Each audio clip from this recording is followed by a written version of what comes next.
2 Kings 9. Jehu anointed king of Israel. The prophet Elisha summoned a man from the company of the prophets and said to him, "Tuck your cloak into your belt. Take this flask of olive oil with you and go to Ramoth-Gilead. When you get there, look for Jehu son of Jehoshaphat, the son of Nimshi. Go to him, get him away from his companions, and take him into an inner room. Then take the flask and pour the oil on his head and declare, 'This is what the Lord says, I anoint you king over Israel.' Then open the door and run. Don't delay." So the young prophet went to Ramoth-Gilead. When he arrived, he found the army officers sitting together. "I have a message for you, commander," he said. "For which of us?" asked Jehu. "For you, commander," he replied. Jehu got up and went into the house. Then the prophet poured the oil on Jehu's head and declared, "This is what the Lord, the God of Israel, says, I anoint you king over the Lord's people Israel. You are to destroy the house of Ahab your master, and I will avenge the blood of my servants the prophets and the blood of all the Lord's servants shed by Jezebel. The whole house of Ahab will perish.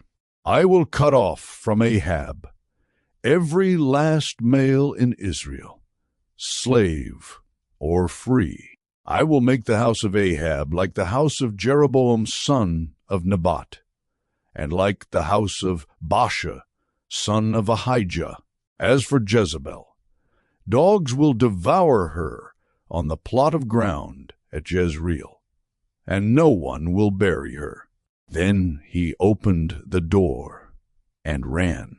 When Jehu went out to his fellow officers, one of them asked him, "Is everything all right?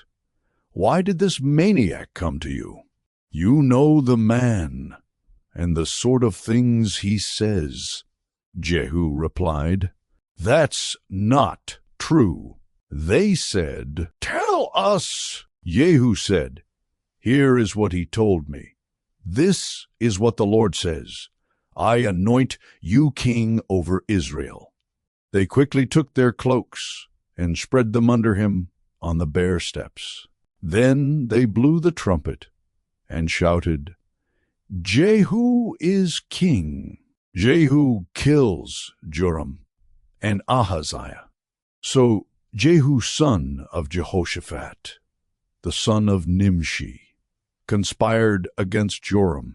Now Joram and all Israel had been defending Ramoth-Gilead against Hazael king of Aram.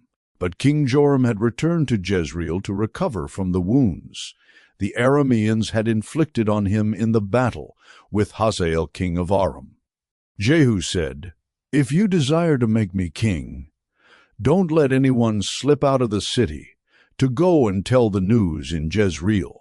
Then he got into his chariot and rode to Jezreel, because Joram was resting there, and Ahaziah king of Judah had gone down to see him. When the lookout standing on the tower in Jezreel saw Jehu's troops approaching, he called out, "I see some troops coming. Get a horseman," Joram ordered.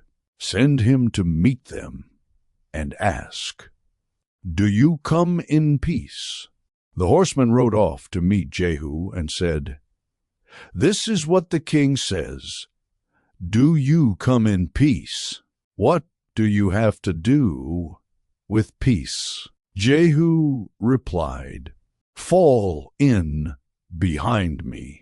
The lookout reported, "The messenger has reached them, but he isn't coming back." So the king sent out a second horseman. When he came to them, he said, "This what the king says. Do you come in peace?" Jehu replied, "What do you have to do with peace? Fall in behind me." The lookout reported, "He has reached them, but he isn't coming back either." The driving is like that of Jehu, son of Nimshi. He drives like a maniac. Hitch up my chariot, Joram ordered. And when it was hitched up, Joram, king of Israel, and Ahaziah, king of Judah, rode out, each in his own chariot, to meet Jehu. They met him at the plot of ground that had belonged to Naboth the Jezreelite. When Joram saw Jehu, he asked, "Have you come in peace, Jehu?" "How can there be peace?" Jehu replied. "As long as all the idolatry and witchcraft of your mother Jezebel abound." Joram turned about and fled, calling out to Ahaziah, "Treachery, Ahaziah." Then Jehu drew his bow and shot Joram between the shoulders. The arrow pierced his heart, and he slumped down in his chariot. Jehu said to Bidkar, his chariot officer, "Pick him up and throw him on the field that belonged to Naboth the Jezreelite. Remember how you and I were riding together in chariots behind Ahab his father when the Lord spoke this prophecy against him?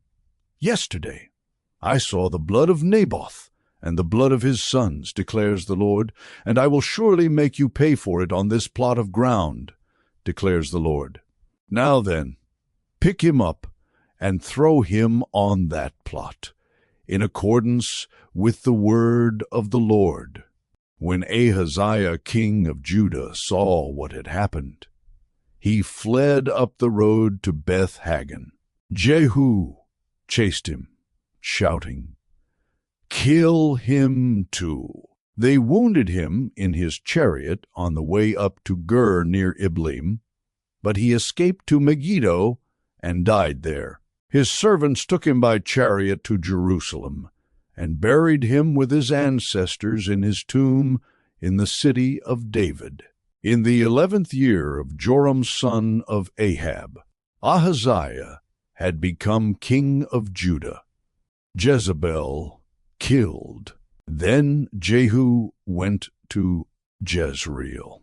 When Jezebel heard about it, she put on eye makeup, arranged her hair, and looked out of a window.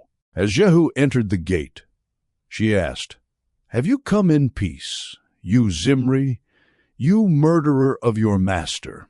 He looked up at the window and called out, "Who is on my side?" Who?